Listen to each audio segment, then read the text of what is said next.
Welcome, everybody. I'm glad to see so many of you here with us today. I'm Jessica Vavris, and I have the privilege of welcoming all of you. I'm the Executive Director for the Association of Educational Service Districts and OSPI Network.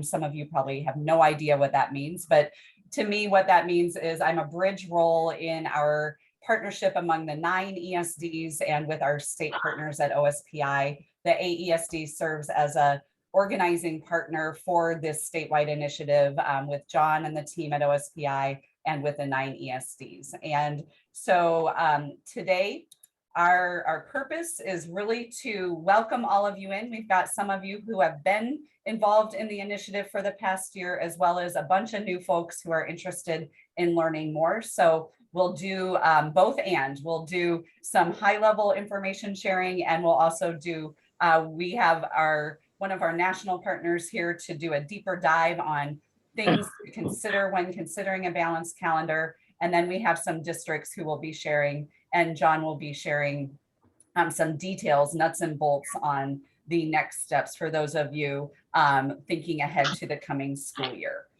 So with that, I'd love to hand it over to my friend and colleague, John Mishra. John, as many of you knew John, he was a former superintendent in Waitsburg for a few years, and now he serves as the assistant superintendent for elementary education, early learning, special programs, and federal accountability at OSPI. So John, I will hand it over to you. All right, thank you, Jessica. So my goal is to have the world's longest job title and the world's longest and cool acronym for the job title. So thank you, everybody. Appreciate folks joining in. It's nice to see familiar faces and names, and some of them that I can see, and then also names in the chat for current grantees and folks that want to be, that are prospective grantees. So going back to January 2021, Superintendent Rake Dahl, one of his priorities, as you can see on the slide, was to substantially shrink summer learning loss in the long term and learning loss due to the pandemic in the short term by balancing the school calendar. As you know, ESSER funds came into play, and this is what we were able to use our $5 million of ESSER funds from the state set aside to help fund this initiative over a 2-year time span. So this school year and next school year. So as we move into the next slide, I really want to thank our state and national partners. This work would not be possible without these folks. So they've dedicated a lot of time. We have a steering committee of the folks that are on this slide. So as you see here, National Association for Year-Round Education, that's David's organization, WASA, OSPI, Association of Education Service Districts, WEA, AWSP, and WASDA. So thanks to those folks from those organizations. All right. Jessica, it's all yours. Yeah, so this past year for the 21-22 year, several of you are here. OSPI issued 26 planning grants and 2 continuation grants to school districts who were interested in exploring the possibility of balancing the school year, adjusting the school year calendar. The 2 continuation grantees were sort of deeper along in the work. And so John will share in a minute sort of what that thinking is for the coming year, but you can see the districts that have been involved so far. And the way we have this organized in terms of support to all of you among the 9 educational service districts is we have what we're calling hubs. And each hub has a lead who's a partner in that ESD. So in Western Washington, you can see the regions that encompasses Sharon Bauer. Many of you know Sharon through her work with the Washington State Leadership Academy. And then in Central Washington, ESDs 105 and 171 North Central, Jeanette Ozuna, formerly from Toppenish School District, is our central hub lead. And then in Eastern Washington, Susan Bell is our hub lead, a former superintendent from the region. And so it's exciting to see so many of you who are here. Actually, we have a good interest from all 3 regions. And so really looking forward to helping you along your journey in exploring this opportunity. All right, so here's the nuts and bolts here of the 22-23 application process and timeline. So please refer to the bulletin. You have a snapshot of dated back to April 22nd, 2022. This bulletin went out to education service district superintendents, school district superintendents, and school district business managers. So this bulletin is addressing form package 173, which is in iGrants. So I hope most of you folks know how to get to iGrants. The grant is open now and it will close on August 11th. Selected entities will be informed by August 17th. This grant is open to current and new grantees. So current grantees can request up to $60,000 and new grantees can request up to $75,000. That's stated on the slide. So another thing I wanted to talk about here, even though it's not in the bulletin, but I want to address it here, and I did email all of our current grantees about this. Form package 174. This is for entities to apply for an implementation grant. This applies if you are going to have a non-traditional school calendar for the 22-23 school year, and you are seeking funds to support it. Same timelines as 173. Entities can request up to $100,000 for this grant. So that's form package 174, and it's in iGrants. Further information will be found in this iGrant, and then I'm going to be sharing some web pages at the end. Then you can always contact me. My email was on the previous slide. Feel free to send me an email if you have any questions. All right. John, could you clarify? So is it 174 or one? So there are three form packages or just the two? There are two form packages. So we Okay. a correction to the slide. So Gotcha. So form package 173 is for current and prospective grant. Got it. Okay. Study grant. Okay. Same grant. The difference is the amount of money you can apply for. 60,000 for current, 75,000 for new. And that's all spelled out in the grant. When you open it up, it's all spelled out. And then 174 is the implementation grant. Okay. So I will update that slide for all of you that are seeking these slides. I'll update that before we send it out and make sure you have that exact information. Right.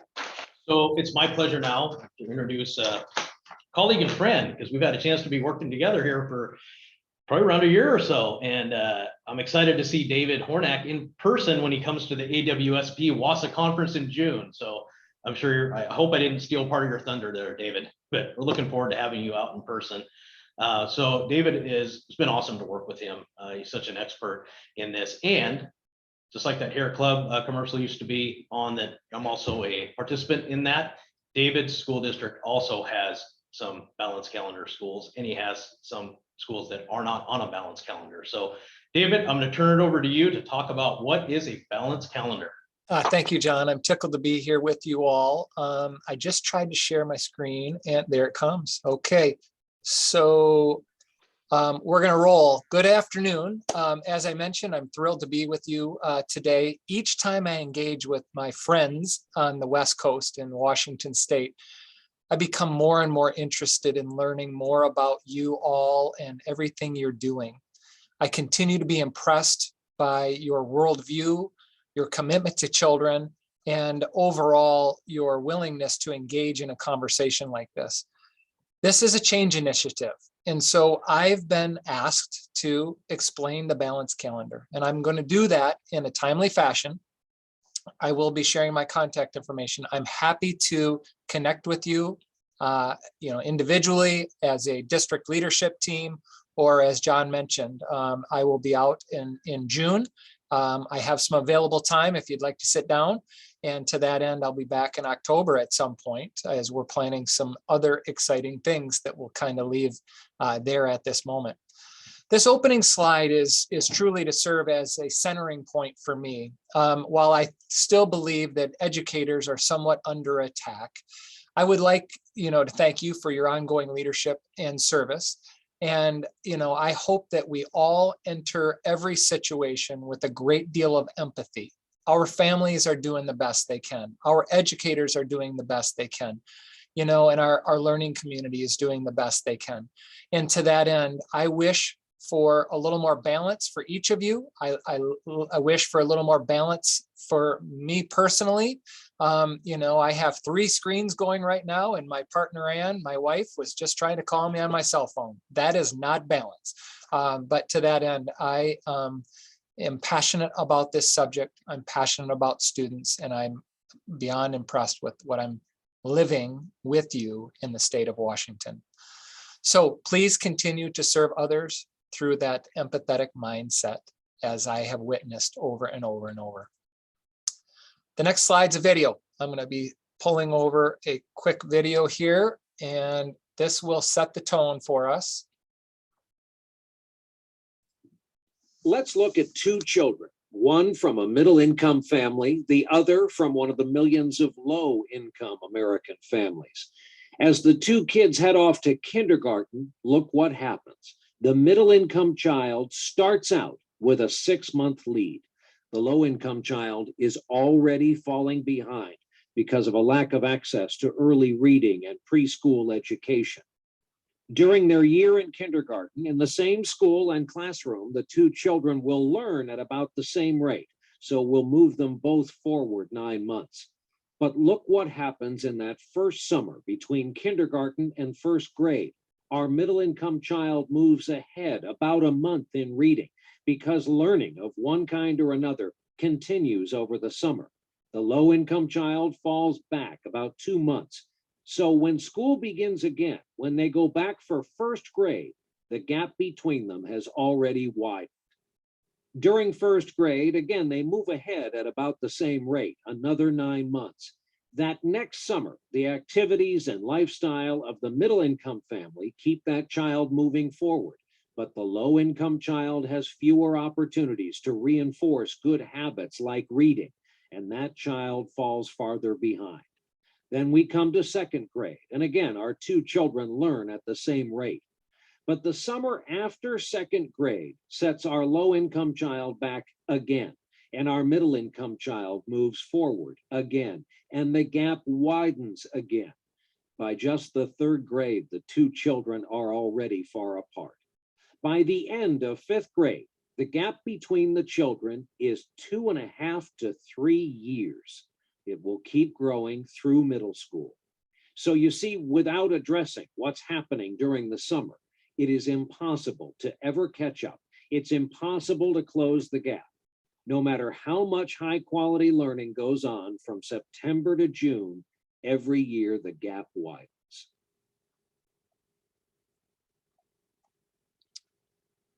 Well, I believe that that video serves a great purpose for our time together. I can tell you some, from firsthand knowledge that in October every year, in my first 13th years of my service, I started feeling fatigued. And I just thought that that's what traditional calendar educators did. They refreshed and recharged over the summer. And about 6 to 8 weeks into their next school year, they started burning out. And then I limped to the finish line. And I asked my colleagues, are you tired? Absolutely, they're tired. And while it may be difficult to see over Zoom, I am 6'4", and I have the biggest ears you've ever seen. As a former kindergarten teacher, I used those as a wonderful behavior modification. I told the students that I could hear everything. Next thing you know, the kids were nice and quiet. I was hired 28 years ago to teach kindergarten, and I, as I mentioned, loved what I did. I absolutely loved serving kids, but I didn't love how I was feeling. In my 14th year, I was hired to become an educator, I should say principal, of a balanced calendar school. And at that point, I wondered why I was feeling different in October. Now, I will put it on the table. I was doing a different role. I was serving in a different capacity. But then I started asking my colleagues and the people I was serving, what's different here? And it was the calendar.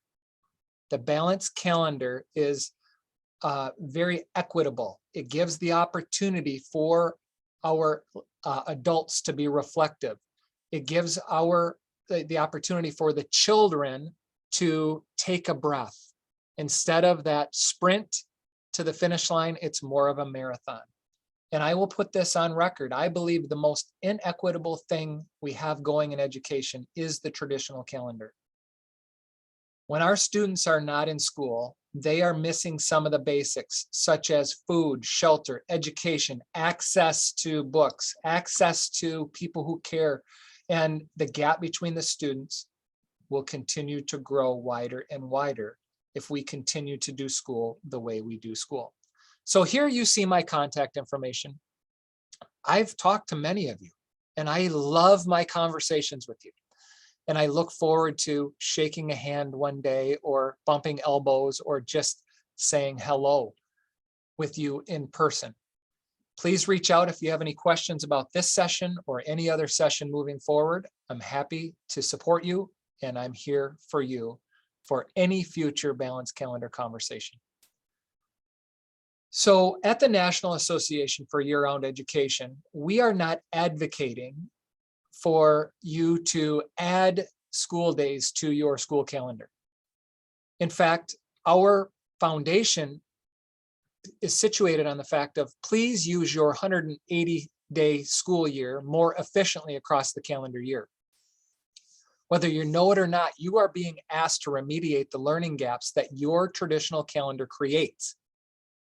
So you're spending lots of money remediating the learning gaps that you are creating by starting roughly at Labor Day and ending roughly at Memorial Day. And we have kids in our system, and you have kids in your system that only need 150 school days, but by law, we have to give them 180. We have other kids that need 180, and that's exactly what they get. So the system works for them. And we have other students that need 220 days, but we only give them 180, unless you consider the balanced school calendar and you insert what we call intercession. Intercession is a return to school during a scheduled break for remediation and enrichment. You can get to that 220 school year calendar for certain kids who need a booster shot of academics by adding intercession and seeing your school calendar across a continuum, including summer. Many times school districts situate their school year with their 180 days and then think about something different in the summer. And I would say, I would love you to start seeing the school calendar across the whole entire calendar year, more on a continuum, and building in those intercession opportunities for real-time enrichment and remediation, instead of enriching and remediating kids in the summer only. So what is a modified school calendar or a balanced school calendar? A modified school calendar adjusts the traditional 180 school days to keep the learning process more continuous. Students and staff have more periodic shorter breaks than one long summer intermission. The most researched model includes what is considered 9 weeks of instruction with 3 weeks off. But I'm going to tell you, as John mentioned, I've been part of this conversation for well over a year now in Washington State. You have a runway to create and craft a calendar that works for you. In Holt, Michigan, where we have balanced calendar schools, we do not align with the researched model of 45-15. We have approximately 6 to 7 weeks of instruction with 1 to 2 weeks off. And that works for us. I would urge you to consider, what are your non-negotiables? What are the times of the year that you absolutely want to be in session? And what might be a time of year that you feel like your community needs to be off? Do you have a county fair? Do you have other local traditions? Do you have state traditions? Do you have seasons that you need to honor? And if you do, schedule your breaks accordingly. The modified or balanced calendar districts have several short vacations throughout the year rather than one long 3-month summer break. I'm often asked, why would we consider doing this? Well, here's the response to that. The amount of knowledge loss during summer by children is paramount, and the loss becomes more dramatic as kids get older.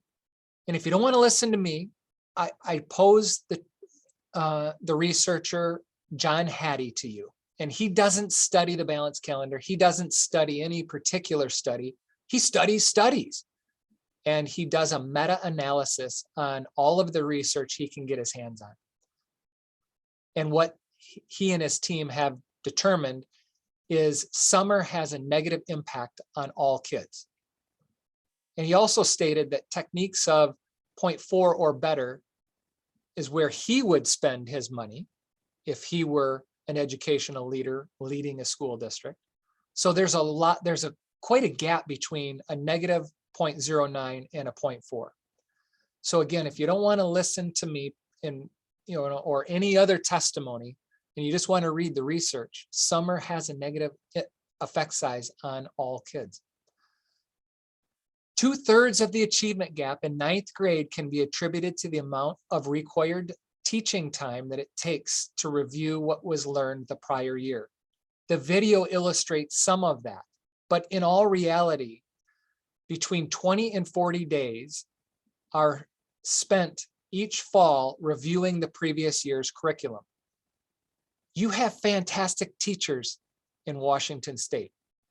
I can see it in your data. When the kids are in front of you, good things happen. When the kids are home on their own, there is a regression, and that's called the summer slide. All children attending school on the traditional calendar lose an average of 2.6 months of math skills during summer break annually. That's all kids. This one, I just have to say it again. We are being asked to remediate the learning gaps that we are contributing to. School districts across the nation are spending millions of at-risk funds, title funds, funding paraeducators, funding special education teachers to close the learning gaps that we are contributing to. New York State alone spends $2.3 billion each year to remediate the learning gaps created by summer intermission.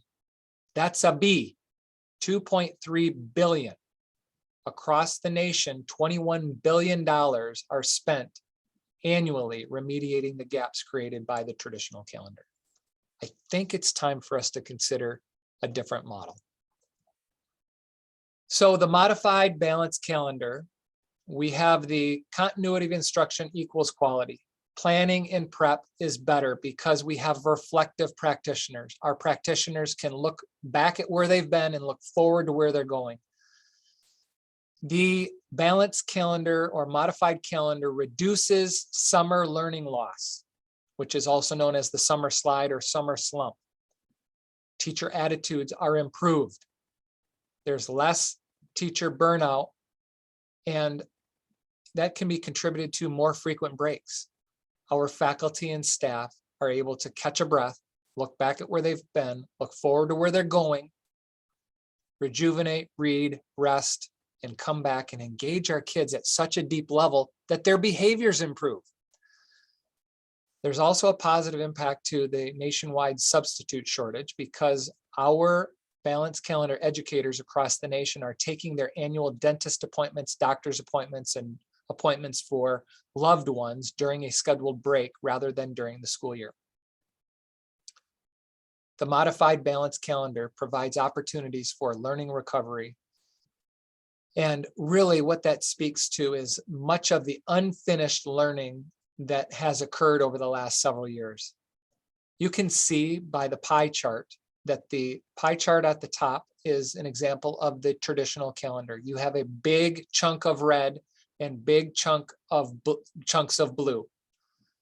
The one at the bottom is more balanced. You see more balanced sections of blue and more balanced sections of red. Again, the balanced school calendar.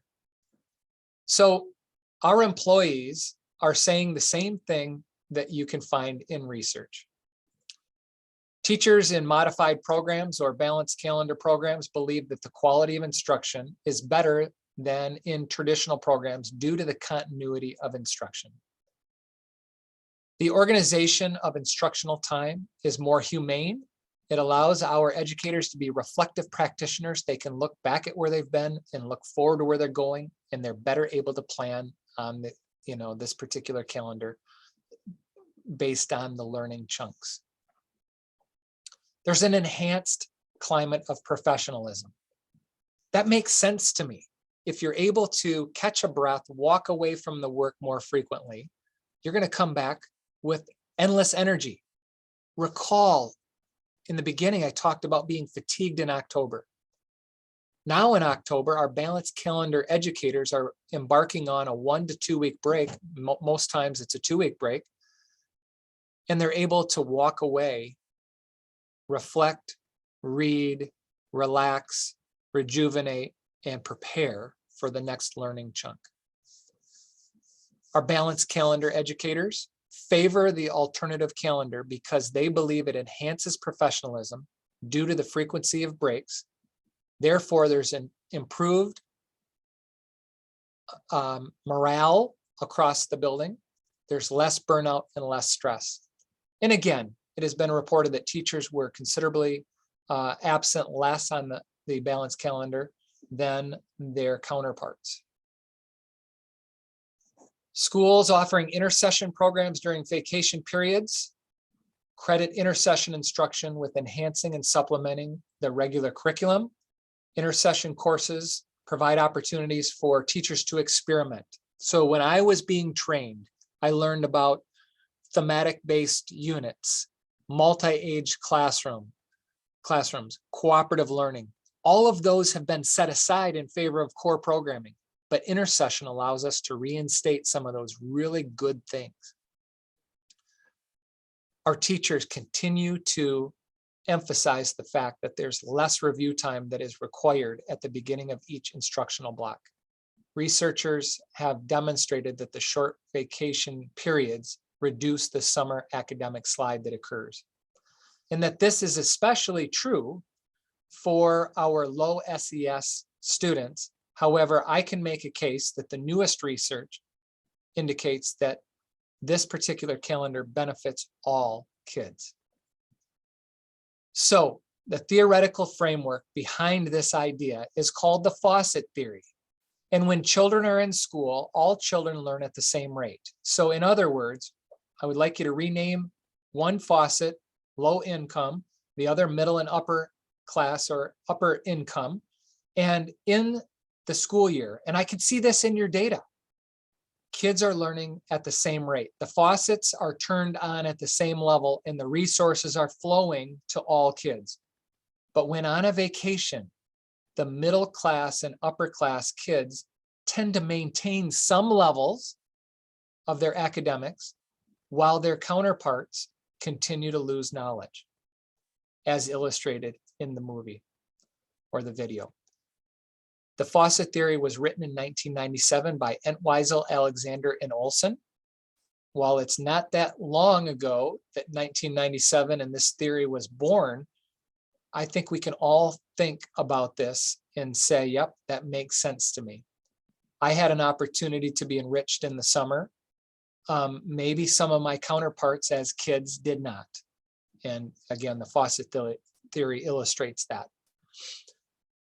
There's always a question on, does this calendar impact behaviors? And absolutely it does. A reflective, well-planned, refreshed employee has a positive impact on student behaviors. We know that focused and engaged children tend to behave better. So if the teacher has endless energy, they're well-planned and they're prepared, they're going to engage the kids at a deeper level. There's less time required teaching behavior expectations on the balanced calendar. We don't have to spend a week going through and practicing and modeling behavior expectations because we're really only out 6 to 8 weeks in the summer and then a periodic 1 to 2 week break. Therefore, there's a brief behavior expectations that is required following each scheduled break. I'm often asked, can you give us an example of a balanced or a modified school calendar as it relates to a traditional calendar? And the reality is we have both in my district. And you may be thinking, if this is such a great idea, why do you have both? Well, we have a weak infrastructure. Moving forward, we have passed a bond. In our case, I think in your case, it's called the levy. Over the next 10 years, we're going to be renovating our schools. We, moving forward, still have 2 calendars. We have a blended calendar, which has the periodic breaks, more like a balanced calendar, and we have a bond calendar. So, but for this context, I would like you to know that our balanced calendar schools traditionally have started August 3rd or the beginning of August. We take a little time off to go through professional development as a district on August 13th and 16th. There's no school typically on the Friday before Labor Day and Labor Day. Now, when we get to October, this is where it gets interesting. The entire district is off for a week, and the balanced calendar schools have a second week off. And the entire district is off the week of Thanksgiving, while the traditional calendar has Wednesday, Thursday, Friday. This is where those non-negotiables come in. Our community has said Michigan in October is stunning.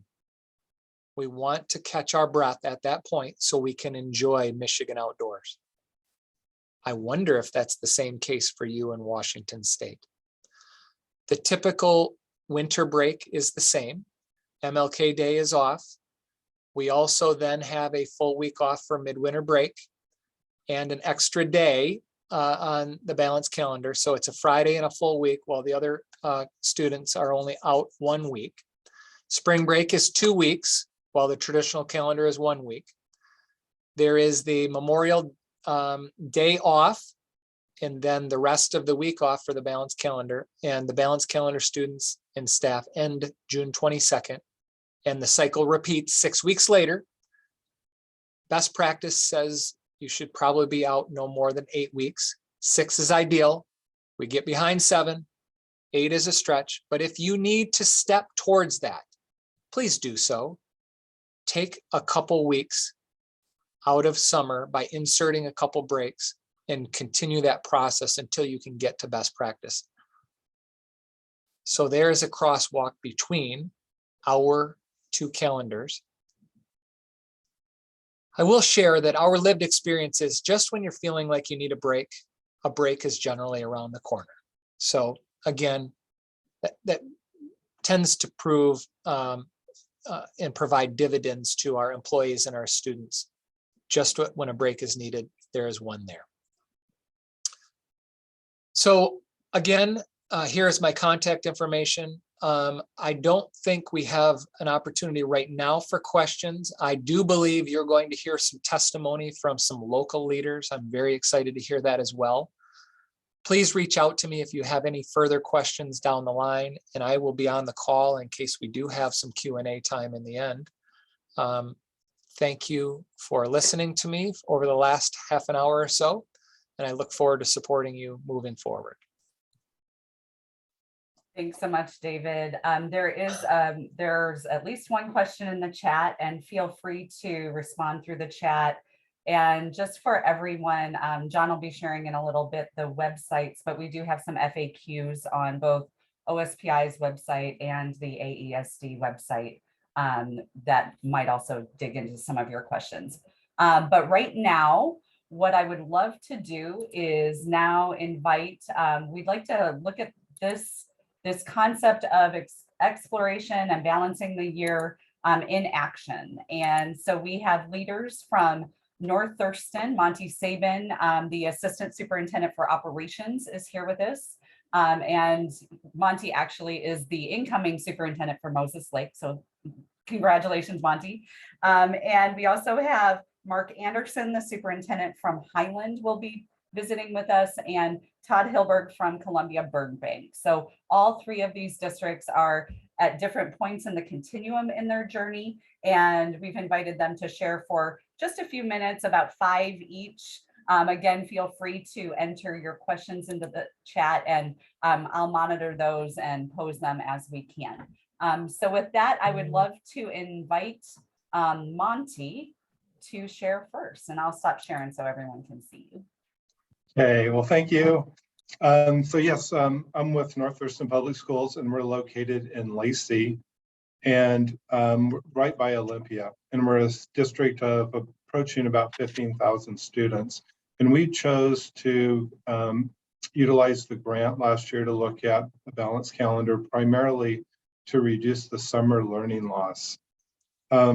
So we formed a committee last spring. And one of the first activities that we did with the committee is we joined it's the virtual summit through ESD 105. And that was a great kickoff for our group. Our committee was composed of students, parents, community partners, classified and certificated staff, principals, and district administrators. It ended up being a little over 50 people. We met monthly. We held our meetings to no more than 60 minutes, and it seemed like we were able to accomplish a lot. We did do some work, of course, outside of those committee meetings. Our agenda topics, we covered the characteristics of a balanced calendar, of course. We did a literature review. We looked at various options for calendars. There was subcommittee work that happened around operations, childcare and community activities, staffing, intercession programming, athletics and activities. Our timeline, we pointed to this month of May as having a recommendation to the board, and we did that. We started off, we felt like it was, again, really important to be engaged with the various groups. So we started with our union representatives. We have a practice in our district of having cabinet members go out to buildings 3 times a year and do presentations. So we did that with our staff. And I think that was really good. We did an update to our board in January. We ended up having 3 community forums where people could come and hear a presentation. We had a panel with set questions that we asked, and then we had split people up into small groups to have discussions. And those were pretty beneficial. We had one that was also virtual that people could join. And we also did 2 staff meetings where we did the presentation for the district-wide, and they could ask questions. And then after we felt like we've really engaged the community, our staff, all constituents, we did do a survey, and we utilized those survey results in a recommendation to the board. We do have a website. We put a lot of effort into our website. We felt like this was a good tool, again, for transparency and a source that people could attend and educate themselves about a balanced calendar. We had committee membership on there, agendas, minutes, presentations, sample calendars, articles, links. We had an FAQ section where we were answering questions that were being asked of us. And so as they were coming in, we developed answers, and then we were posting them on our website. And then we also have our survey results on our website. So I'd encourage you to go to our website. I think Jessica maybe just shared that. Thank you, Jessica. But anyway, we felt pretty good about using that tool. Our survey, we surveyed students, staff, parents, community members. We really had high interest in the survey. We had about 5,300 people who took the survey, and half of our staff members participated in the survey, which we felt really good about. Interesting enough, the group that most wanted to keep our current schedule were students. 72% of our students wanted to maintain our current schedule. It's just really interesting. Community members, 63% wanted to maintain our current schedule. And then staff and parents were pretty closely linked.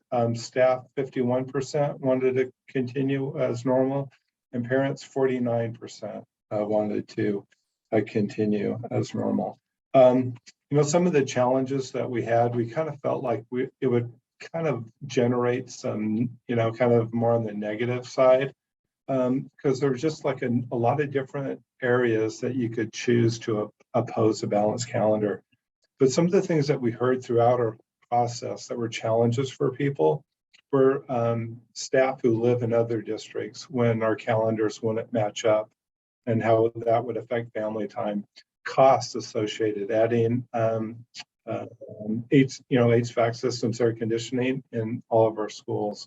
So we had 7 schools that didn't have air conditioning, that do not have air conditioning throughout. So, and then the impact on construction that's occurring in our district right now. Staff really didn't want to give up the nice days in August. That was a big deal. Childcare concerns, activities, staff who have second jobs. There's a number of staff who do various things in the summer to make ends meet. But we do feel like this, throughout this process, I didn't mention. So what we did is we did recommend to our board on May 3rd to maintain our current schedule, but not completely closing the door. We said, if our neighboring districts start looking into it more, if they are discussing about changing as further research is done, that we'd be open to re-exploring it. So some people felt like, oh, was it all a waste of time? And I don't feel that way at all. Felt like it was the first step in having the discussion. We found out there was a lot of interest in how do we reduce summer learning loss. We have this issue. What are some of the ways that we can do it? And so we had a lot of interest from people. And so we feel like it's that first step maybe of working on this issue. So, and then lastly, we used our grant dollars for support. We employed Strategies 360. They helped us with messaging, newsletters, social media, a video that we did, and kind of an advisory role, and also with the surveys. And then Copper Strategic, they assisted us with our community forums, facilitation, doing reports for us. So I know I went through that very quickly, but feel free to, again, check out our website. And if anyone has questions later on, you can always reach out to me via email or phone, and I'd be happy to answer any questions that you may have. Thanks so much. Thanks so much, Monty. And thanks for sharing your journey. Yeah, it's a process for sure. And I did put the link to your website in there, and would love to welcome next Mark Anderson, superintendent from Highland. We're a little bit short on time, so if you could do about 5 minutes, and then Todd, you'll be next on deck to share. So share, Mark, if you're here, feel free to go off the mic and I'll spotlight you. Okay, thank you. In Highland, we approached this a little bit differently. About a year or so ago, second year of COVID, we talked to the staff and administration about what are some ways that we can work on the learning loss. So it was never coming with a balanced calendar. It was more, what can we do to support? Can we put aside our own personal biases and sensibilities about how we view time? So we started looking at teachers, buildings about, okay, if we needed to provide support for students, what would that look like? So we did surveys with them, looking outside if they wanted to spend time on weekends, if they wanted to do time in the evening. So what we talked about was, let's take the traditional calendar. These are the areas that we think we have concerns with: student loss, social emotional development, all of those things. And so as it came through, obviously there wasn't time to find in the traditional calendar. So that's how our balanced calendar came about. So what we did this past year, just this year, is we had 3 additional learning opportunities weeks. So we had 15 additional days, and we put those within the calendar. We had one in April, one in January, and one in April this year. Next year, we're moving forward. We're doing it more strategically about what will help students as far as academic support, semester time for high school. So we have one in October, February, and in May for next year. So, well, some of the things we found, I mean, we could go on and on and on about this, but we had about 60% of our kids join during those intercession periods. We found out that both our staff that worked the intercessions and did not, both felt refreshed about the time that they had, being able to look outside their box, be a little more creative with their instruction during the intercession time, and then the ones and the teachers and the staff that took the time off. So it did have something that worked out pretty well for them, and it was a positive. One of the areas that I think we are going to see, by adding 3 weeks to our calendar, we had to start a week earlier, and then we are all now are ending 2 weeks later in June. And that's going to be a big change for what's been happening in this district and traditional calendars all over. So that'll be a little bit different to see how that works. Usually we're going to be done the middle of June. We actually go till about the 26th of June this time. So we'll see how that works. One of the things we really appreciated with OSPI do this is that we were able to move the testing window to allow us some more time. So that was one of the added benefit that we were able to do, and our staff was really excited about that. So overall, we're very pleased with how it went. It was very messy. A lot of conversations with unions and school board and staff. And as Monty was saying, their survey work went way better than ours. Ours was hardly any response at all through our community through this. So our approach was to utilize our staff. And we used conferences last spring to put this idea forward. So when they came in, we put one pagers together about how we were changing things, not only intersession wise or calendar wise, but also changes that we're making in the actual instructional day in each of our buildings. So that's how we were able to promote that out. We need to start internally and then wound out that way. But the response we've received has been very satisfying for us. And we're looking forward to be able to implement this again next year. Thanks so much, Mark. Thanks for sharing. And if I'm not incorrect, you're one of the continuation grants. So you've been exploring this and implementing since when? What year did you start the work? This year was the first year that we That you actually put it in implemented. place. Yeah, because we actually had the idea before the grants, it came about kind of organically before we got to that point. Yep. All right. And last but not least, I'd love to welcome Todd Hilberg from Columbia Burbank. And if you could, Todd, share just a little bit about your district, and I'll put a link in the chat as well. Great, thank you. So I'm coming to you from Columbia Burbank. I'm kind of speaking for the small rural districts that may be interested in this. We're just literally over 700 students. So we're a smaller district, and due to that, I wear many, many hats, which is also sometimes you complicate things across the district. But really for us, when we began looking at this balanced calendar initiative, the why for us was really easy early on. It began with a learning loss conversation and a teacher burnout, which David explained much better than I can real quickly. But it's really evolved from starting as a learning loss and burnout to really an equity conversation. And that's what it's begun to shift in our district. To truly, this is not just to target this, but it really is about our system as a whole. And speaking to the iGrants piece, the other things that were obviously attractive to us as a district was a fairly easy grant application process. The fact that it allowed us to study the grant and really take our time doing our homework. And speaking from a superintendent side, the 100% carryover was a great option for districts as we pursue this, to really think long-term on the business end of how we look at doing that. So we had to dig in really this last year. We're in the first year of our grant, and we just had to dig in and do our homework, really dive in and figure out what was going to make this work for our small community here. And we spent the last year really just trying to get the right people on the bus. And so we've really spent this last year getting administrative support, our union leadership together, doing our homework and studying the issue, really trying to provide a solid background as to the why we're doing this, because we know we're going to get pushback when we start beginning to. So we need to have a solid foundation into the why we're pursuing this. So I've spent this year really working with my union leadership, my administration, to really get a solid background, because we need to have that set and ready when we come up against the various obstacles that'll come up. So we've done some time, again, doing our homework and getting involved in the book study.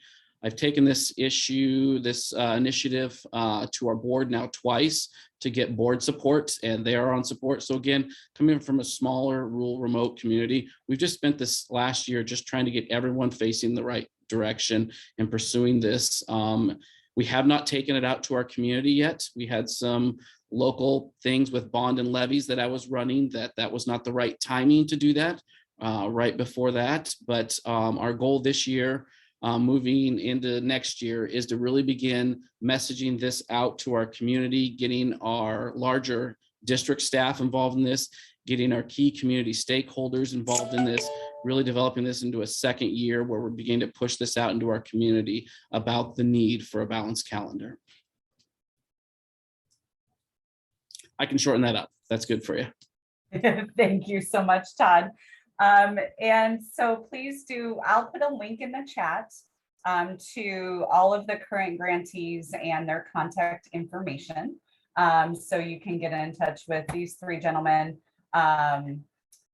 and as well as any others that you're interested in. I'll also, in the follow-up to today's webinar, I'll put the links that were shared in the chat, and Jeanette, who's our hub lead from Central Washington, referenced Mount Adams. They have some information that they are able to share as well. And we'll get you their slide deck to peruse in your leisure as well. So with that, I'm going to invite back John, and I will share my screen. I think I want to make sure it's the right screen. So, All right, John, do you want to take us home? sure. Yeah. So as the screen's coming up, I want to thank Monty, Mark, and Todd for steering your stories. This is awesome. Also want to thank the other grantees for the work they've done. So a couple of things before we get into the slide here. One of the frequently asked questions is, so if I apply for the study grant, what happens if I don't implement? Will OSPI take the money back? The answer is no. OSPI is not going to take the money back. It is truly a study grant. And with that said, your local community needs to be ready. And I think Monty pointed that out today with that survey, that at this point in time, they're not ready to implement next year. So it's truly a study grant. We will not be taking any money back. So just on the slide here, how might this grant opportunity be helpful as you consider your overall district goals for student learning and support? And I want to reiterate what Scott Seaman from AWSP had popped into the chat a little earlier. He said, powerful data that should force the entire system to rethink what is best for adults versus what is best for kids. Resources available. There's some links on here. So when Jessica sends this out, you can access those. This is awesome just to have this. Just took a little while in the making, but I think it's pretty comprehensive, and we'll continue to build on our OSPI webpage and our WAESD webpage. So that's it for me. Jessica, I'm going to turn it back over to you. And I want to thank everybody for attending today. Yeah, so I would welcome, I said we were short of time, but we just have a few minutes. I know there was a question about daycare. I think Monty and Mark, you guys might have mentioned that a little bit, but I don't know, David, do you have some reflections or other comments you'd like to share as you reflect and before we close out? You bet, Jessica. So a couple things based on the testimony, and I appreciate the testimony from each of the leaders. In terms of childcare, our families have indicated that it's much more palatable or much more humane to budget for care for periodic 1 or 2 week breaks rather than 12 to 13 weeks in a row. So I would urge you to engage in this conversation with your local childcare providers early so that they can consider staffing a little differently. Traditionally, they probably scale up with staff, for the summer. But if your summer is going to be somewhat reduced and you're going to have a 2 week break in October, you want to make sure that there is space there and they have the staff available. I'd also like to reference and comment on the fact that some of your staff, this is an adult issue, and I really like what Sharon said. This is really what's best for both kids and adults. But sometimes you'll have staff members that will say, if we go to the balanced calendar, I can no longer work a summer job. And my response would be, hey, why don't you consider working intersession now and then? Our faculty and staff that choose to work intersession can supplement their income by working an extra week of school. That actually has wonderful benefits to the employee as well as the students they're serving.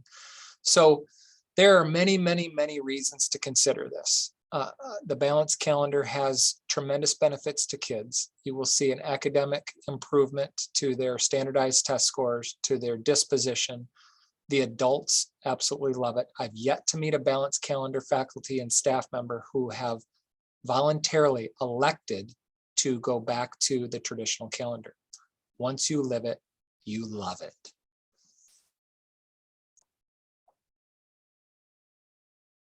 I think those are great words to close on. John, would you have any final thoughts for the group? Again, thank you for attending, and please reach out to us. This is a great opportunity for folks, and it was made possible by those ESSER funds. And I'm looking forward to hearing more stories. And I want to reiterate, David's out in Spokane at the conference, so please come and meet him personally. Just be great to get together with a group of people to talk this through. I think that's one of the things that we missed through this time because we did all of our convenings via Zoom and virtual. So it'd be nice to get together with people. Yep, and so for the coming year, there will also be a summit in October that will be in person, held in the Yakima area. So that'll be another great opportunity for some formal learning together and also informal networking among grantees. So really appreciate all of you being here with us today, and it's clear how to reach us. So do feel free to reach out as you're considering the application process and also just considering your work this summer as you get ready. All right, thanks everybody. We'll get everything posted early next week. Take good care. Have a great day.